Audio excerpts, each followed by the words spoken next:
नमस्कार, मैं हूं मनोज्ञा लोहीवाल। स्वागत है आपका नाश्ते पर नेताजी पर। एक ऐसे नेताजी हैं जो जब भी टीवी स्क्रीन पर आते हैं किसी न किसी को गरिया के ही जाते हैं, लेकिन फिर भी कहते हैं कि हम बोलेंगे तो बोलोगे कि बोलता है।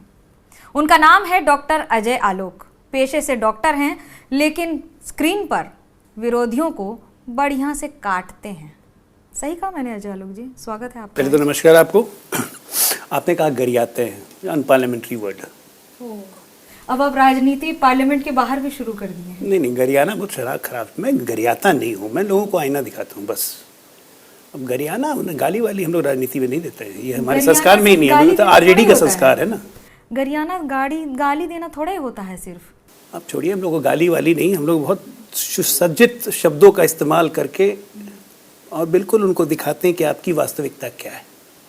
तो ऐसा क्यों होता है कि जब भी आप स्क्रीन पर होते हैं और सुप्रिया श्रीनेत जी सामने होती हैं तो आवाज़, अंदाज और गुस्सा सब बढ़ जाता है और लड़ाई, पता नहीं, ऐसा लगता है फायरवर्क्स ऑन द स्क्रीन। नहीं, वो हमसे नहीं लड़ती। आप देख लीजिए, मेरे साथ डिबेट में कभी नहीं लड़ती हूँ, ना मैं लड़ता हूँ। वैसे भी वो सुपर वुमन है, मैं क्यों लड़ने जाऊँगा उनसे, बहुत बड़ी चीज़ है वो। नाश्ते पे आज क्या खिला रहे हैं, पहले हमको ये बताइए। आज आप फल खाइए, साबुदाना खाइए, आलू खाइए, पराठा का इच्छा हो तो पराठा खाइए, छाछ पीजिए साथ में, हेल्दी है। डॉक्टर साहब से कहा जाता है कि डॉक्टर साहब जो हैं वो पेशेंट की नब्ज बहुत अच्छे से समझते हैं, राजनीति की नब्ज भी समझते हैं। तो क्या हम ये कहें कि सारी पार्टियों से घूम के आने के बाद वापस बीजेपी में आ गए? जहाँ से शुरू किए थे वहीं पे ख़त्म कर दिए। बीजेपी से शुरू हो, बीजेपी पे खत्म। गिना दीजिए जरा। आप होमवर्क करके आई होंगी ना, बताइए। तो बीजेपी, एलजेपी, बीएसपी, जेडीयू, फिर बीजेपी। तो कांग्रेस आरजेडी को छोड़ क्यों दिया? क्योंकि मैं एसेंशियली एंटी कांग्रेस हूँ। मेरे लिए राष्ट्र प्रथम है, पार्टी प्रथम नहीं है। भारतीय जनता पार्टी से अपने राजनीतिक जीवन की शुरुआत की थी मैंने। छात्र जीवन में भी एबीवीपी से जुड़ा रहा, मेडिकल कॉलेज में। कुछ राजनीतिक निर्णय ऐसे होते हैं कि जब आप बहुत मेहनत करते हैं लेकिन आपको परिणाम नहीं मिलता है, थोड़ा स्टेट के कॉम्बिनेशन में, जातीय समीकरण में तरजीह नहीं मिली तो मैं लोजपा से चुनाव लड़ गया, लेकिन मन तो कहीं और था। फिर बीजेपी में आया, लेकिन लगा नहीं कि उस वक्त बिहार की स्टेट की स्थिति ऐसी थी कि मुझे नहीं लगा कि मैं यहाँ पे ठीक हूँ। तो बहुजन समाज पार्टी मुझे ले गई अपने साथ। बहन जी के साथ बहुत निकट का संबंध रहा, उनकी पार्टी में बहुत काम किया और चुनाव भी लड़ा बहुजन समाज पार्टी से। नोटिस लोग करने लगे, जेडीयू में आ गए हम, आरसीपी सिंह लेके आ गए। जेडीयू में जब मैं आया तो उस वक्त मैं 129वां महासचिव था जेडीयू में। उस वक्त पटना में एक कहावत होती थी कि स्टूडियो से पत्थर मारिए तो नीचे जेडीयू महासचिव की गाड़ी पे गिरे। तो 129वां में था। तो चूँकि मीडिया में कुछ मित्र वगैरह थे, तो बाई चांस एक दिन हमारे तरफ को रिप्रेजेंट करने वाला इंग्लिश के चैनल में, CNN IBN के चैनल में, उस वक्त सागरिका घोष जो भी राज्यसभा की MP हो गई हमारी तृणमूल कांग्रेस से, उनके एंकरिंग में हमारे यहाँ से जिसको जाना था जेडीयू में, वो अवेलेबल नहीं हो सके, तो मुझे बैठा दिया गया। पहली बार टीवी बैठा तो बाई चांस अच्छा बोल गया तो लोगों को अच्छा लगा, तो बार बार बुलाने लगे। उसके बाद एक बार डिबेट में मेरे सामने रविशंकर जी बैठे हुए थे, हम लोग अलग हो रहे थे बीजेपी से, 2013 की बात है। वो डिबेट छोड़ के चले गए मेरे साथ, तो थोड़ी टीआरपी और बढ़ गई। तब नीतीश जी ने कहा कि अच्छा बोलता है, इसको प्रवक्ता बना दो। तो ऐसे में प्रवक्ता बन गया। तो मैं प्रवक्ता बन के बोलना शुरू नहीं किया, मैं बोल के प्रवक्ता बना और वो कंटिन्यूएशन चला। फिर नीतीश जी से डिफरेंसेस हो गए इसी राष्ट्र के और बाकी सब मुद्दों पे, अलग हो गए, वापस लौट के बुद्धू घर को आए। पहले नीतीश जी के पक्ष में बोलना, फिर नीतीश जी के विपक्ष में बोलना, और अब फिर कहना नीतीश जी देखिए, मैं ये टैलेंट आता कहाँ से? मैं बताता हूँ। मैं अकेला एग्जाम्पल हूँ, आप आर्काइव निकाल के देख लीजिए कि मैं जेडीयू में रह के भी नीतीश जी की पॉलिसीज के खिलाफ बोलने वाला अकेला व्यक्ति था। चाहे वो धारा 370 हो, चाहे वो ट्रिपल तलाक हो, अन्य जितने विषय हैं। नोटबंदी का समर्थन सबसे पहले मैंने अपनी पार्टी की तरफ से मैंने किया था, और इसके कारण मुझे उन्होंने प्रवक्ता पद से हटाया भी था, फिर वापस प्रवक्ता बनाया भी। मैं ऐसा हूं कि उन्होंने मुझे 3 बार प्रवक्ता पद से हटाया, फिर अपनी ज़रूरत के हिसाब से फिर 3 बार प्रवक्ता बनाया। तो मेरे लिए नेशन फर्स्ट है। तो वो बीजेपी में जाने की तैयारी नहीं थी?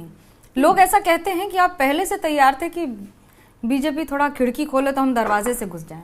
देखिए, बीजेपी में जाने की तैयारी नहीं, जेडीयू से अलग होने का कोई रीज़न चाहिए आपको? आज की तारीख में सच्चाई ये है कि जनता दल यूनाइटेड में रह के अगर मैं जिस पार्टी में मैंने मेहनत किया, जिस पार्टी के नेतृत्व से अगर मेरे विचार भिन्नता होती है तो स्वाभाविक है कि मुझे ऐसी जगह पे नहीं रहना चाहिए। और उन्होंने मुझे निकाल दिया तो अच्छा किया मेरे लिए, मैं मुक्त हो गया, फिर आ गया वापस अपने घर में। मुक्ति उन्होंने दी कि? मुक्ति उन्होंने नहीं दी, उसके लिए मैंने उनको धन्यवाद भी बोला। अभी जब जाते हैं नीतीश कुमार जी से आपके रिश्ते कैसे हैं? बहुत अच्छे हैं। व्यक्तिगत संबंधों में क्या बुराई है, मैं उनकी बहुत इज्जत करता हूँ व्यक्तिगत तौर पे, रिश्तों में कोई खटास नहीं है। हाल ही में राहुल गांधी ने कहा कि वो एक शक्ति के खिलाफ लड़ रहे हैं, हिंदुत्व में एक शब्द है शक्ति और हम उस शक्ति के खिलाफ लड़ रहे हैं। एक और जीवन दान दे दिया क्या बीजेपी को? बीजेपी इतनी अभी मरनासन्न नहीं हुई है कि उसको राहुल गांधी से जीवन दान मिले। मरनासन्न तो कांग्रेस हो चुकी है। और राहुल गांधी देखिए ये सब बात बोलते हैं ना तो वो सोच समझ के बोलते हैं, ऐसा नहीं है कि लोग कहते हैं कि ऐसे ही बोल दिया मुंह से निकल गया ना। राहुल गांधी इस तरह की टिप्पणियां ये सोच समझ के करते हैं। मैं बताता हूँ कैसे। आप जॉर्ज पुनैया के उनका कॉन्वर्सेशन देखिए, जब वो मुसलमान जोड़ो यात्रा में गए थे केरल में, जॉर्ज पुनैया ने साफ कह रहा है कि there is only one Lord that is Jesus, unlike in Hinduism what you call Shakti and all. ये उन्होंने जानबूझ के बोला है। ये हर बात में ये लोग हिंदू धर्म को अपमानित करते हैं, हिंदुओं का अपमान करते हैं। और क्योंकि राहुल गांधी खुद तो हिंदू है नहीं भाई, पिता पारसी माता ईसाई, खुद हिंदू है नहीं, उनको पता कैसे चलेगा हिंदू धर्म में शक्ति कैसी होती है? प्रधानमंत्री नरेंद्र मोदी काशी विश्वनाथ मंदिर जाएं तो ठीक है, राहुल गांधी बाबा विश्वनाथ धाम जाएं तो फिर गलत कैसे हो जाता है? किसी का मंदिर जाना गलत नहीं है, लेकिन अपने स्वार्थ की सिद्धि के लिए मंदिर जाके ड्रामा करना, मंदिर में कुछ करना नहीं है, उसके बाद कह देंगे कि शक्ति के खिलाफ लड़ेंगे, तो वे चुनावी हिंदू नहीं भाई, नकली हिंदू आप बन रही है ना। राहुल गांधी की दिक्कत यह है कि राहुल गांधी जब जो धर्म में है नहीं तो उस धर्म की बेइज्जती क्यों करते हैं? किसी दूसरे धर्म के बारे में आज तक कोई टिप्पणी सुनी है उनकी? क्रिश्चियन के बारे में कभी सुना है कुछ बोलते हुए? मुसलमानों के बारे में सुना है कभी बोलते हुए? सिख धर्म जिसको कांग्रेस पार्टी ने राउट कर दिया उसके बारे में भी नहीं बोलते, उनको हिंदुओं से एलर्जी है। ऐसा क्यों लगता है कि बीजेपी हिंदू हिंदू करती है और कांग्रेस में राहुल गांधी बार बार कहते हैं कि हमें जातीय जनगणना चाहिए? बीजेपी को खतरा है अगर ऐसा हो जाएगा? कोई खतरा नहीं है। और बीजेपी सिर्फ हिंदू हिंदू नहीं करती है, ये नोशन को खत्म कीजिए। बीजेपी सबको लेके चलती है। बीजेपी किसी एक धर्म के तुष्टीकरण का विरोध करती है। हम धर्म के आधार पर किसी को भाव नहीं दे सकते हैं, हम धर्म के आधार पर किसी को आगे नहीं बढ़ा सकते हैं। ये लेके हम चल रहे हैं, हम देश लेके चल रहे हैं, सिर्फ हिंदू लेके नहीं चल रहे हैं। अगर आप देश लेकर चल रहे हैं तो प्रधानमंत्री नरेंद्र मोदी का मंदिर जाना सही है, पूजा करना सही है, ममता बनर्जी का नमाज में बैठकर मुसलमानों के साथ समय बिताना गलत क्यों? नहीं, गलत नहीं है। नमाज मुसलमानों के साथ आप बैठिए, समय बिताइए, लेकिन हाँ जब आप मुसलमानों के बारे में ये कहेंगे कि दुधारू गाय की लात भी सहनी पड़ती है तो ये गलत है। और जब बीजेपी के सांसद संसद में खड़े होकर अनपार्लियामेंट्री वर्ड्स का इस्तेमाल करें तो वो सही है? देखिए टिकट कट गया ना टिकट। इंतजार किया गया कि टिकट कट गया ना, इंतजार किया गया कि टिकट पार्टी ने शो कॉज नोटिस भी दिया, टिकट भी कट गया। तो बीजेपी अपने हिसाब से काम करती है। हम किसी भी धर्म के प्रति वैमनस्य नहीं रखते हैं। आपका कहना है कि कांग्रेस ने संविधान को बदला और बाबा साहब की आत्मा का अपमान किया, संविधान की आत्मा का अपमान किया। प्रेम्बल संविधान की आत्मा होती है। 42nd अमेंडमेंट किया क्यों? ये तुष्टीकरण का सबसे बड़ा नतीजा है। जब आपको 400 पार का इतना भरोसा है तो फिर हर एक व्यक्ति को इररिस्पेक्टिव ऑफ आइडियोलॉजीज पार्टी में लाना क्या ठीक है?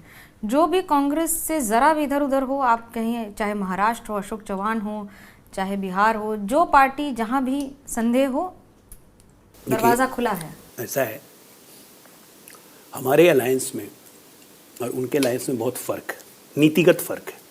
हमारे अलायंस में जो आ रहा है, you called stitching of alliance, alliance हमेशा स्टिच की जाती है, और जो आ रहा है वो नरेंद्र मोदी के नेतृत्व में आ रहा है।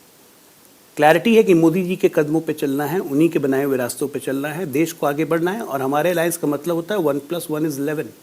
ऐसा अलायंस जिसमें बीजेपी को भी फायदा है, सहयोगी दल को भी फायदा है, एनडीए को भी फायदा है। और वहाँ जो दूसरी तरफ अलायंस है वो घमंडियों के अलायंस में सारे नेता ही हैं, कोई एक दूसरे की बात सुनने को तैयार नहीं है। कांग्रेस कहती है कि ईडी सीबीआई का इतना इस्तेमाल हो गया है कि लोग डर के बीजेपी में आपका गुणगान कर रहे हैं। नीतीश जी डर गए थे क्या? कौन सी ईडी सीबीआई गई थी नीतीश कुमार के पास? नवीन पटनायक जी से हमारे इतने अच्छे संबंध हैं, हो सकता है अलायंस हो जाए, बात चल रही है, जैसा भी हो आगे निर्णय देखिए। क्या उनके यहाँ ईडी सीबीआई गई थी? अब बाकी के यहाँ जिसके यहाँ ईडी सीबीआई गई वहाँ तो कुछ ना कुछ मिला ना। कहाँ से आते हैं बंगाल के मंत्रियों के पास? इतना पिछड़ा राज्य, बताइए जरा मुझे। ये 51 करोड़ रुपए मिले सरकार मंत्री महोदय के यहाँ से, कहाँ से आए? हम लोग के पास क्यों नहीं आता है? टीएमसी कहती है साजिश के तहत मिले हैं सारे पैसे, और साजिश के तहत पैसे दे देते हैं। कांग्रेस को फंसाया जाता है इस तरह की हरकत। जब तृणमूल कांग्रेस फंसती है, अभिषेक बनर्जी भी फंस जाते हैं, मंत्री भी फंस जाते हैं, कितने लोग फंस जाते हैं। आपने तो कवर किया हुआ है सबको। आपको तो धमकियां उमकियां मिलती थी ना टीएमसी से। क्या बोला था? तेजाब उजाब फेंक देगा चेहरे पे। आप तो नहीं डरी। ईडी सीबीआई वहीं जाती है जहाँ उनको सुगंध मिलती है भ्रष्टाचार की। में कहावत है, चित्त जिखाने भय शून्य, यानी कि कवि गुरु रविन्द्रनाथ टैगोर की कविता है जो बंगाल के पानी में बहती है। और मैं ये इसका जवाब इसलिए देना ज़रूरी समझूंगी क्योंकि ये ऑन रिकॉर्ड जा रहा है कि डरते तो हम किसी से नहीं हैं। तो इसलिए मैंने आपकी तारीफ की। ऐसा क्यों होता है कि बिहार में जब चाचा भतीजे की लड़ाई हो तो आप चाचा को विदा करके भतीजे को ले आते हैं? ये चेस और गणित कैसे बैठा सकती है बीजेपी सब जगह? नहीं, चेस और गणित की बात नहीं है। बात है कि हम राजनीति करने आए हैं। हम we are into serious business of politics 24/7। हम राहुल गांधी या तेजस्वी यादव की तरह राजनीति नहीं कर रहे हैं कि जब तक चुनाव आया राजनीति किया उसका चले गए छुट्टी पे। और राजनीति में जितनी नज़र हमारी अपने आप पे है उतनी नज़र सहयोगियों पे भी है, विरोधियों पे भी है। क्योंकि सावधानी हटी दुर्घटना घटी। हमारे साथ दुर्घटना इसलिए नहीं होती। चिराग पासवान एक उभरते युवा नेता हैं और निश्चित तौर पे समाज में उनका गहरा प्रभाव है। और निश्चित तौर पे रामविलास पासवान जी की अपनी एक लेगेसी है, उसको भी कंटिन्यू कर रहे हैं। लेकिन अब तो वो लेगेसी भी नहीं रही। अब वो परिवारवाद का वो भी उन पर इल्ज़ाम नहीं लगाया जा सकता है इसलिए क्योंकि चिराग की तो पार्टी खत्म हो गई। चचा भाग गए सब पार्टी लेके। चिराग ने अपने से खुद पार्टी बनाई, बिहार में दौरा किया, मजबूती किया।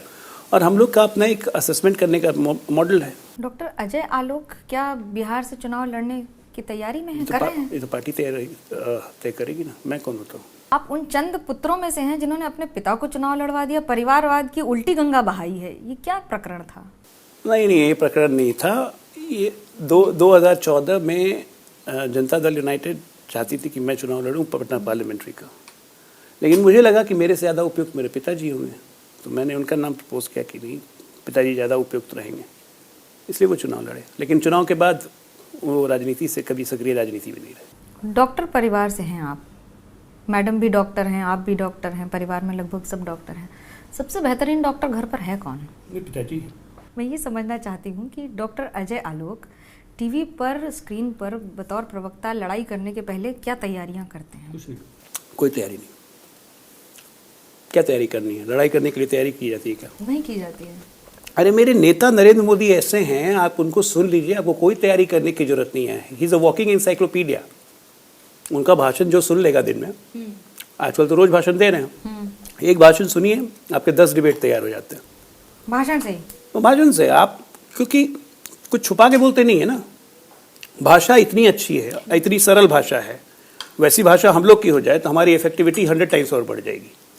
वो सीधे कॉमन आदमी के दिमाग में घुस जाती है। मुख्यमंत्री, गुजरात के मुख्यमंत्री से वो प्रधानमंत्री बने और आपने कई मुख्यमंत्रियों के साथ काम किया, जिसमें नीतीश कुमार हैं या फिर मायावती हैं, बिहार में भी।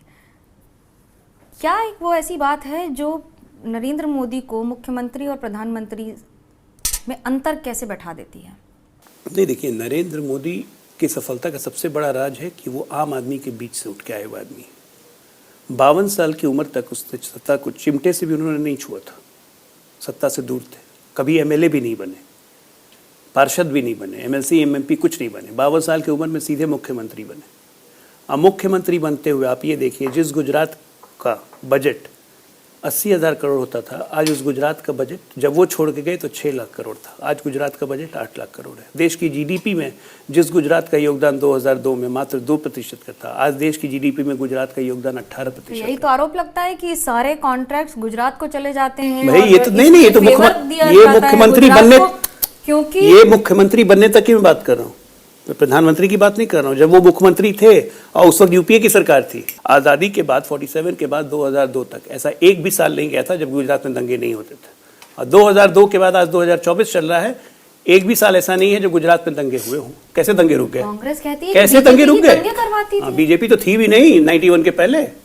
बीजेपी तो 80 में बनी, 80 के पहले कौन दंगा करवाता था? लगातार 55 साल तो कांग्रेस ने राज किया। ये दंगा करवा के मुसलमानों का शोषण करने वाली सबसे बड़ी पार्टी कांग्रेस है। किस कांग्रेस राज में दंगे नहीं होते हैं? बस बता दीजिए मुझे। राजस्थान गए, वहां दंगा करवा दिया। अरे और तो छत्तीसगढ़ में कभी दंगा नहीं हुआ था, 5 साल में छत्तीसगढ़ में भी दंगा करवा दिया।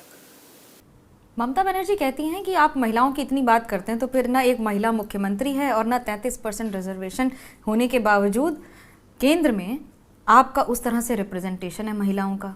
केंद्र में हमारी 8 महिला मंत्री थी, उनको दिखता नहीं है ममता बनर्जी को? कुछ हो गया क्या? मोतियाबिंद वगैरह, चश्मा का फ्रेम बढ़ गया लगता है दीदी का। ये महिला आरक्षण बिल महिला सशक्तिकरण के लिए, महिलाओं को सबसे ज़्यादा मंत्रिमंडल में स्थान हमारे यहाँ है। उप मुख्यमंत्री है हमारी राजस्थान में महिला, नहीं दिखता है क्या ये सब? क्या बात करती हैं? कुछ भी मतलब बोलने से मतलब है। एक से एक महिला नेत्री हमारी हुई हैं जिन्होंने धाक जमाई है, चाहे वो सुषमा स्वराज हो, विजय राजे सिंधिया हो। जब हम तो फॉर्मेशन से महिला, हमारी तो संस्थापकों में से महिला रही हुई हैं। और अब की बार 400 पार नारेबाजी है या सच होता? मुझे लगता है 400 पार तो हम लोग बोल रहे हैं, कहीं 450 नहीं हो जाए। देश का जो मूड जा रहा है ना, और जिस तरह से विपक्ष नेता विहीन, मुद्दा विहीन, तर्क विहीन और जिस तरह से स्तरहीन हो चुका है, मुझे लग रहा है कांग्रेस 30 के नीचे जाएगी और हो सकता है हम 450 भी पहुंच जाए। कोई बड़ी बात नहीं होगी। बहुत बड़ी बात कह रहे हैं आप। मैं कह रहा हूं, एक बार देखिए, इलेक्शन एक स्विंग होता है। एक जब स्विंग एक तरफ बढ़ना शुरू होता है ना, तो रुकता नहीं, वो बढ़ते ही चला जाता है। और मोदी जी तो अभी रेस पकड़ रहे हैं, तो फुल स्पीड में आने तो दीजिए। देखिए, इस बार 2024 में जनता के हाथ में है केस और सारी पार्टियां हैं इस समय रेस में। धन्यवाद डॉक्टर अजय आलोक साहब हमसे बात करने के लिए। फिलहाल कैमरा पर्सन अजी चाकू और मनोज अधिकारी के साथ मुझे मनोज्ञा लोहीवाल को दीजिए इजाजत। खबरों का सिलसिला एबीपी न्यूज पर जारी है।